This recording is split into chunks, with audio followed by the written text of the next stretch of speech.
एक रहस्यमय जनजाति में एक ऐसा बच्चा जन्मा जिसकी आंखों में पुतले ही नहीं थी, लेकिन यही बच्चा पूरे कबीले का भविष्यवक्ता माना जाता था।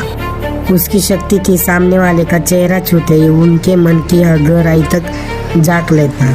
प्रोफेसर और मारोलन उसकी परीक्षा में पास हो जाते हैं, लेकिन जब बारी दाली की आती है तो बच्चा अचानक डर कर चिल्ला उठता है। यह झूठ बोल रहा है और तुरंत आदेश दिया जाता है, तीनों को मौत की सजा मिलेगी। उधर दूसरी तरफ वैज्ञानिक और उसके साथी शिरेन उन जाति के कैदी बने हुए हैं। आराम के समय वैज्ञानिक ने तंबाकू निकालकर पाइप में भरना शुरू किया।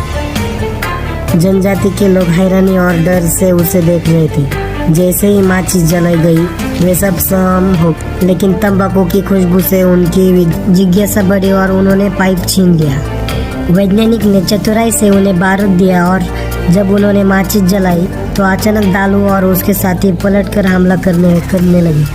कुछ ही वारों में दुश्मन ढेर हो जाते हैं और वे कैद से मुक्त हो जाते हैं। इसी बीच काल कोठरी में कैद का दाली और उसके साथी जमीन हिलते ही से घबरा उठते हैं। प्रोफेसर को दीवार पर गर्मी महसूस होती है और वह समझ जाता है यह ज्वालामुखी फटने वाली है। जब उसने सच बताया तो भविष्यवक्ता ने फिर उसे झूठा कह दिया। अब सवाल था, क्या वह सच में मन पढ़ सकता था या यह सब सिर्फ अंधविश्वास था।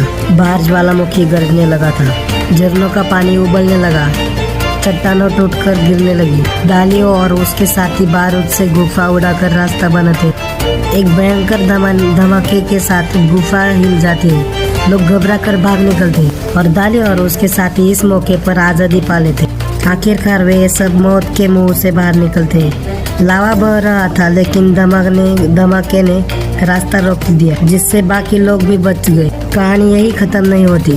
जनजाति फिर उसी अंधे बच्चे के पास लौटती है और उसकी पूजा करती है। प्रोफेसर सोच में पड़ जाता है, क्या यह बच्चा सच में भविष्य देख सकता है या फिर यह सब इंसानी दिमाग की कल्पना और भ्रम भर रखा है। अगर इस कहानी को आपको पूरा सुनना है तो अभी हमको सब्सक्राइब कीजिए।